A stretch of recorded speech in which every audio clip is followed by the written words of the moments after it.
सुप्रभात बच्चों। आज के ऑनलाइन क्लासेस में मैं अनामिका पांडे आप सभी का स्वागत करती हूँ। आज हम वसंत भाग 2 के अंतर्गत पढ़ेंगे पाठ 18 संघर्ष के कारण मैं तुनक मिजाज हो गया। धनराज भाग 1।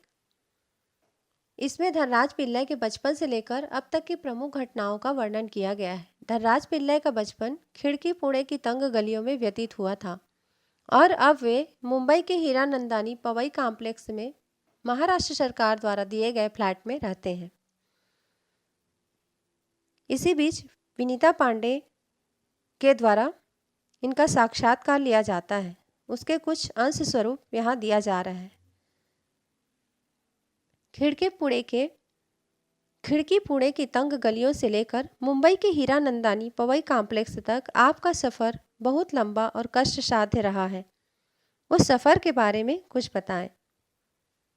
इस प्रश्न का जवाब धनराज जी देते हैं। वे कहते हैं कि बचपन मुश्किलों से भरा रहा। हम बहुत गरीब थे। मेरे दोनों बड़े भाई हॉकी खेलते थे। उन्हीं के चलते मुझे भी उसका शौक हुआ, पर हॉकी स्टिक खरीदने तक की हैसियत नहीं थी मेरी। इसलिए अपने साथियों की स्टिक उधार मांग कर काम चलाता था।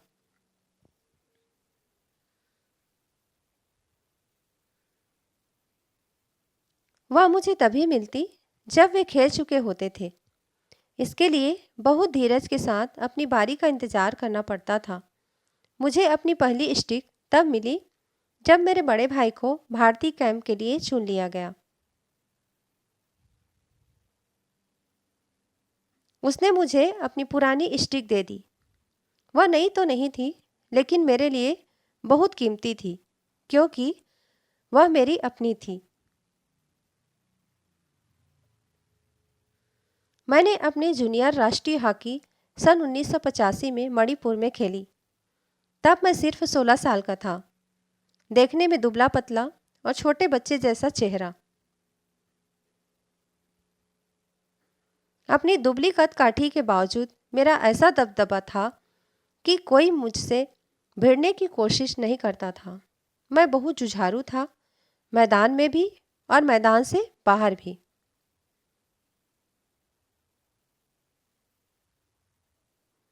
1986 में मुझे सीनियर टीम में डाल दिया गया और मैं बोरिया बिस्तरा बांधकर मुंबई चला गया।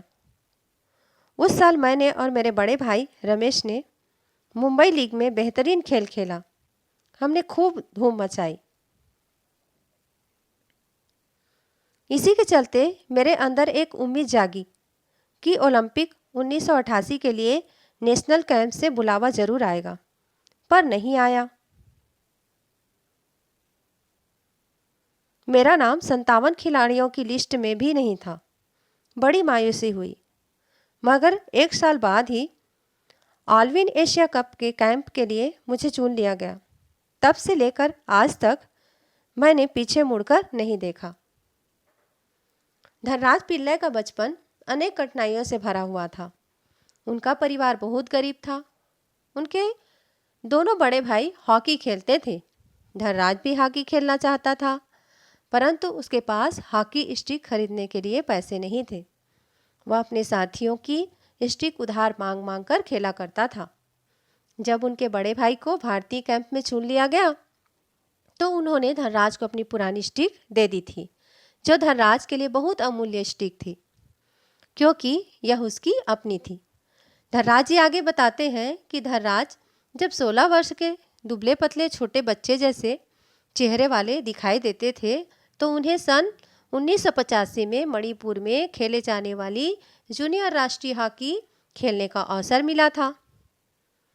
फिर सन 1986 में उन्हें सीनियर टीम में चुन लिया गया था और ये मुंबई आ गए थे। इसी वर्ष इन्होंने और इनके बड़े भाई ने मुंबई लीग में बेहतरीन खेल खेलकर धूम मचा दी। 1988 में ओलंपिक के लिए चुने जाने की आशा थी, परंतु 57 खिलाड़ियों की लिस्ट में भी सूची में भी उनका कोई नाम नहीं था। 1989 में उन्हें ऑलविन एशिया कप के लिए चुन लिया गया। तब से लेकर आज तक लगातार प्रगति पथ पर अग्रसर रहे हैं। ठीक है बच्चों, इतना समझ में आ गया होगा आप लोगों को। आगे देखते हैं दूसरा प्रश्न क्या है उनका।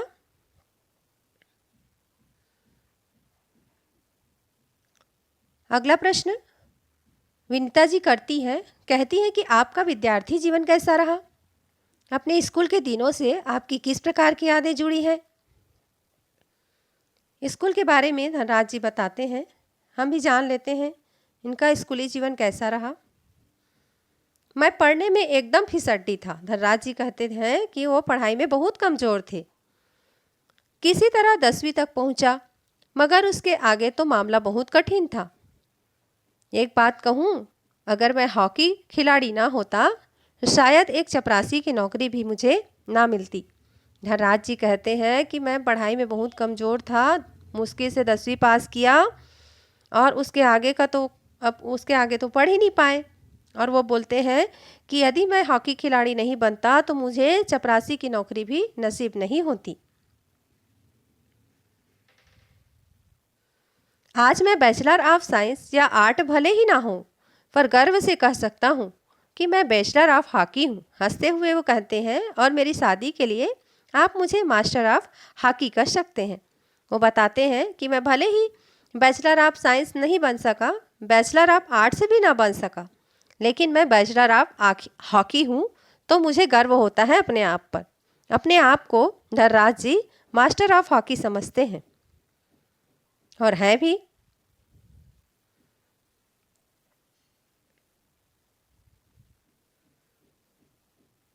अगला प्रश्न था उनका विनीता जी का धनराज जी के लिए कि आप इतने तुनक मिजाज क्यों हैं? कभी कभी आप आक्रामक भी हो जाते हैं।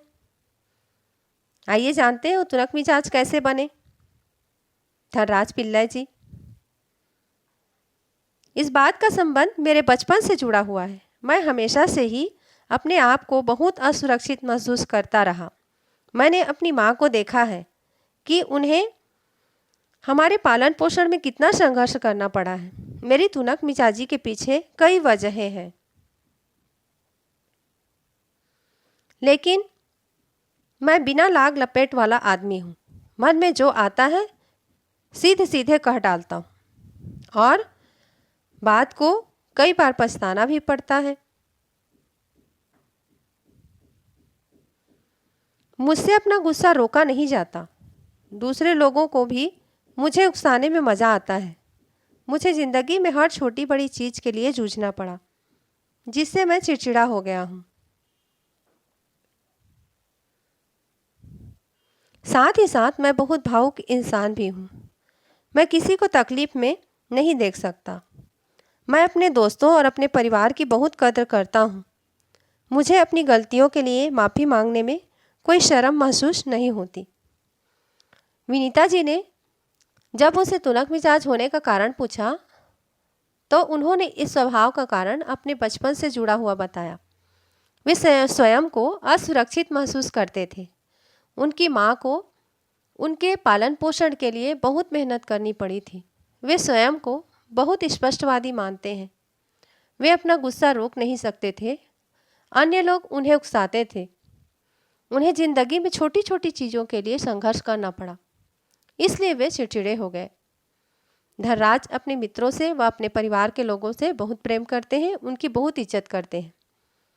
तो वो बताते हैं कि उनके चिड़चिड़े होने का कारण बहुत सा है, जिसमें उनकी माँ की परेशानी है, उनकी छोटी छोटी चीज़ों के लिए उनका संघर्ष करना है। ये सारी चीज़ें हैं जिसके कारण वो चिड़चिड़े हो गए, तुनक मिजाज हो गए। आज के पैराग्राफ में हम यहीं तक पढ़ेंगे। इसके आगे के पैराग्राफ को हम दूसरे वीडियो में पढ़ेंगे व समझेंगे। उम्मीद है यह पाठ आप लोगों को समझ में आ रहा होगा। आज के क्लास को हम यहीं समाप्त करते हैं। धन्यवाद।